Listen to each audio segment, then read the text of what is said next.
Bonsoir à tous pour un nouveau test sauvage. Et oui, je vous l'avais promis, cette fois c'est bon, leur rythme est bien rodé. Et aujourd'hui, mes chers spectateurs, j'espère que vous aimez la lecture, car on repart sur un livre. On délaisse un peu l'érotique et on abandonne carrément les dinosaures, puisque cette fois, on va s'attarder sur une œuvre beaucoup plus sérieuse. Lydiane Arnoult est une jeune autrice normande, spécialisée en l'auto-édition. En gros, elle a bossé elle-même sur ses 4 ouvrages, s'est chargée de la correction, la couverture, le côté administratif et financier, bref, tout ce qui est censé faire une maison d'édition. Ce qui requiert beaucoup, mais alors beaucoup d'implication si tu veux faire un boulot convenable. Et ça a été le cas pour la dame qu'on étudie aujourd'hui. Lydiane Arnoult est responsable de 5 livres, les 3 principaux étant la série Sous les cieux de Cyranice. On a aussi La Dame à l'ombrelle qui est un préquel de Cyranice, et enfin le conte de Patte Blanche. Et c'est sur le premier roman de la donzelle que l'on va se pencher aujourd'hui. Alors, vous vous souvenez qu'en début de vidéo je vous ai dit qu'on allait délaisser un peu l'érotique ?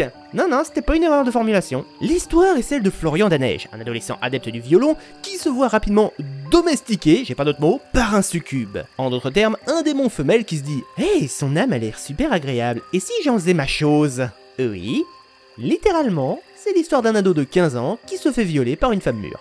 Je sens que si je le décris comme ça va pas donner envie à beaucoup de gens de le lire. Plus exactement, la démone va marquer le gamin afin qu'il devienne sa propriété. Si tu dis oui à un succube, tu deviens sa chose. Pardon ? T'étais pas au courant des conséquences ? Eh ben tant pis pour ta gueule. Évidemment, la relation est beaucoup plus complexe que ça, et on a toute une différenciation entre les dieux et les démons, qui sont pas du tout séparés par la frontière habituelle du gentil contre méchant. Et vous allez sûrement me demander, attends, des dieux ? Des démons ?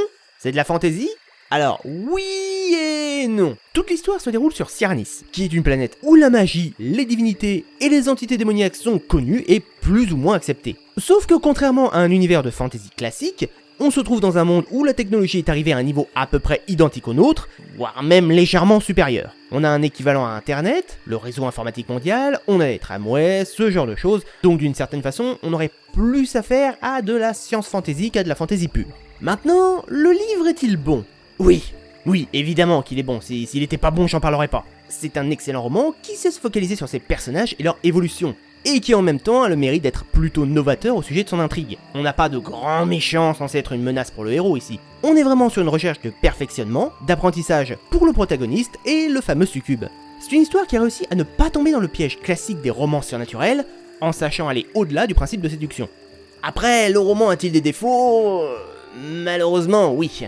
Mais je dirais qu'on les doit plus au fait que c'est un premier roman. Il y a des maladresses, notamment tout le premier tiers du livre qui est assez long à se mettre en place. Soyez avertis, on sent que l'autrice avait un peu de mal à vraiment lancer le tout. Et vu que l'histoire commence avec beaucoup d'érotisme, pas trop cru mais quand même, je vous cache pas que ça peut en refroidir plus d'un. Par contre, une fois que c'est parti, c'est vraiment très bon.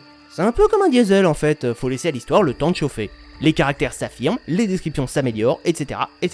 Et pendant ma lecture, justement, au début, j'étais souvent assez critique sur certaines tournures de phrases, certaines situations, certaines réactions, certains personnages même, et j'avoue que j'étais même plus intéressé par l'univers de Cyranice en lui-même que par l'intrigue amoureuse des protagonistes. Mais vu qu'à mesure que vous tournez les pages, le style s'améliore, au final, il n'y a plus grand-chose à lui reprocher. Bon, peut-être à part le fait que ce premier tome s'achève sur un cliffhanger, mais ce n'est que mon avis. Donc, si vous souhaitez vous lancer dans l'aventure de Cyranice, n'hésitez pas, et surtout, ne lâchez pas le bouquin avant de l'avoir terminé. Sinon, vous pourriez louper une œuvre de qualité. Sur ce, je vous laisse à vos lectures, et je vous donne rendez-vous pour un prochain épisode. Ciao !